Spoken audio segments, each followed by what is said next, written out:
I now give the floor to Mr. Zahir Tanin.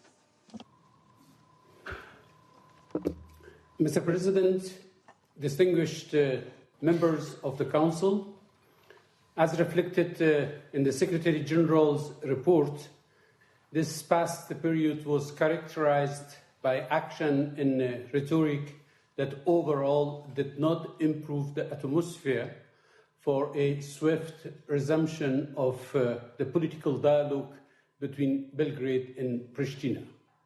Antagonistic gestures and accusations continue to be far more prominent than efforts to return to the new phase of dialogue, which has been widely discussed over many months now. No doubt, the leaders on both sides are facing serious challenges. However, the minimum requirement for a continuation of dialogue is to find the means to steady rather than agitate the atmosphere. Instead, there has been a tendency to disrupt rather than to de-escalate the situation. The absence in Pristina of a unified stance on the condition for the resumption of the dialogue with Belgrade has reached a critical point in the days since the close of the reporting period, raising concerns about the continued viability of the current government coalition in Kosovo.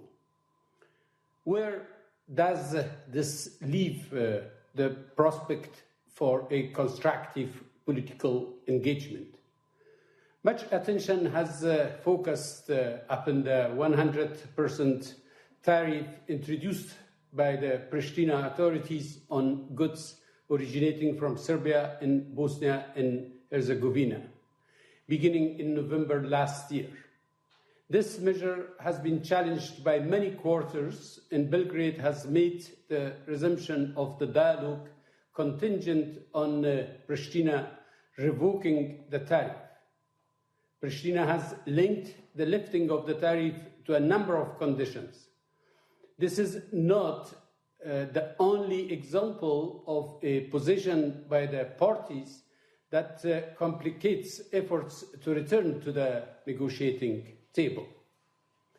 A responsible and forward-looking approach is essential to remove obstacles to restarting the political negotiations. In Pristina, an expanded negotiating team for the dialogue, which includes members of the Assembly of Kosovo, was established in December.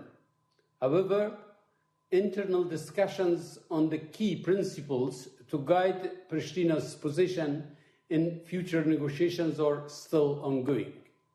At the same time, more needs to be done on both sides to prepare the ground for an agreement that might be reached between the parties.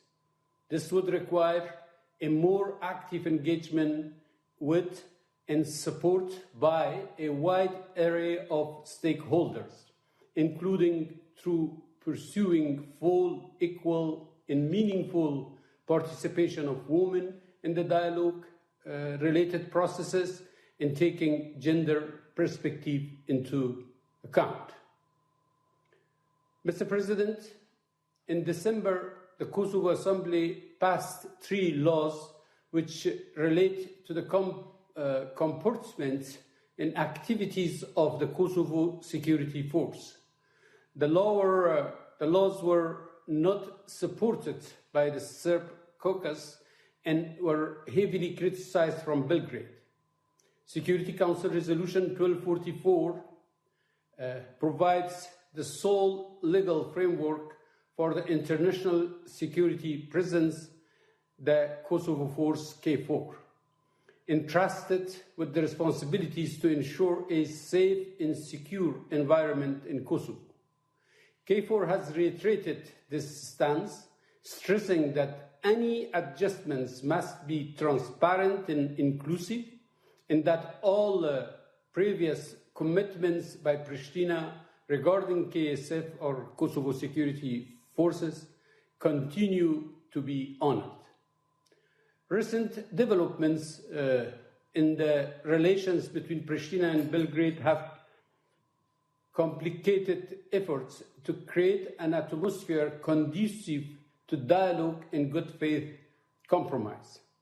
This is a reminder that as much as top-level commitment remains central, so is the dedication toward building up mutual confidence and trust across the communities on the ground. In order to contribute effectively to this important aspect of normalization and reconciliation, UNMIK's work has focused on facilitating people-to-people engagement in Kosovo. Together with the United Nations Kosovo team and other international partners, UNMIK advances the implementation of the joint recommendations of the United Nations Kosovo Trust Building Forum held in May 2018 in Ljubljana, focusing on supporting activities across different sectors and layers of society. These include cross-community dialogue, promotion of language rights, inequality under the law, youth empowerment, and gender equality. In collaboration with the UN Kosovo team, the mission has also engaged Kosovo's civil society to help reduce gender-based and ethnic-based discrimination. UNMIK has leveraged its limited resources by combining efforts with our international partners. UNMIK also continued to support the implementation of human rights-related activities in legislation, which are often made harder by inadequate financial and other resource commitments. Important progress was made in the work of the Working Group on Missing Persons. This work should be unimpeded by political influences in order to maintain the momentum on this issue.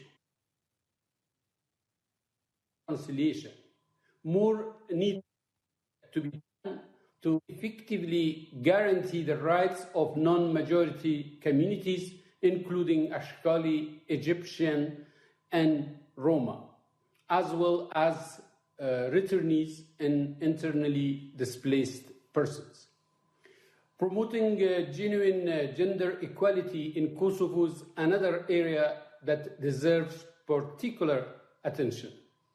I have already mentioned the need for gender perspectives in the dialogue.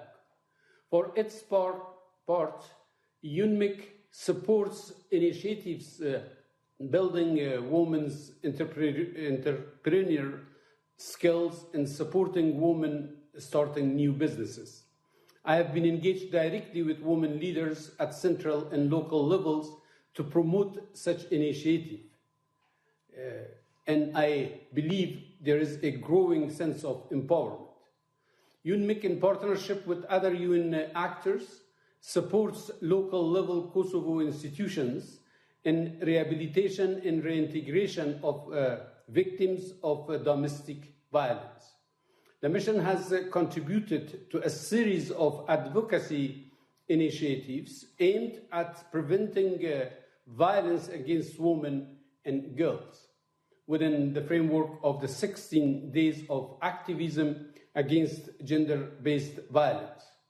During the campaign, the UNMIK produced a documentary called Not Your Property, was launched in Pristina, followed by a screening in 10 municipalities of Kosovo, organized in collaboration with UN Women and led by local authorities and civil society partners.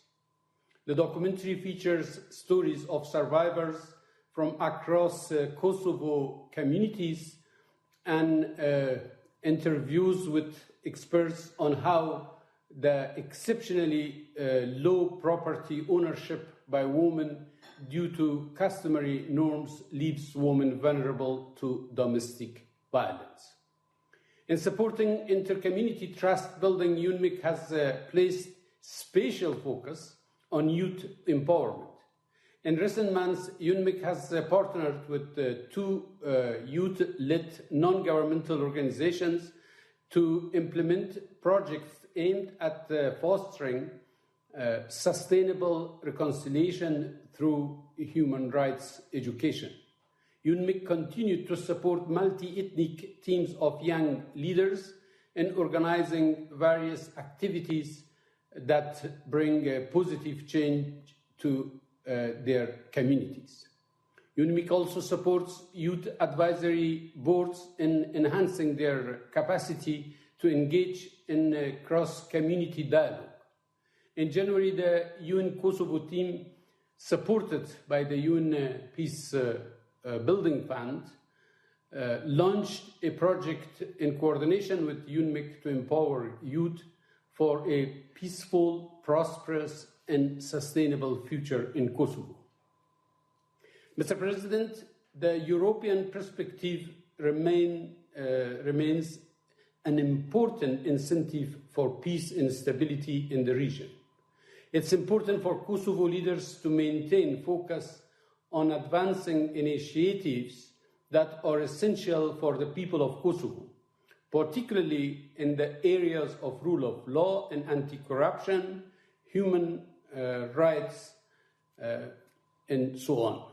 Strengthening the independence of judiciary and bringing legislation in line with the EU acquis and other international standards. Mr. President, in conclusion, let me underline the importance of the support by all members of this Council for the engagement between Belgrade and Pristina. Reducing tensions, enhancing mutual trust, and removing obstacles to the dialogue are crucial to stability in the region.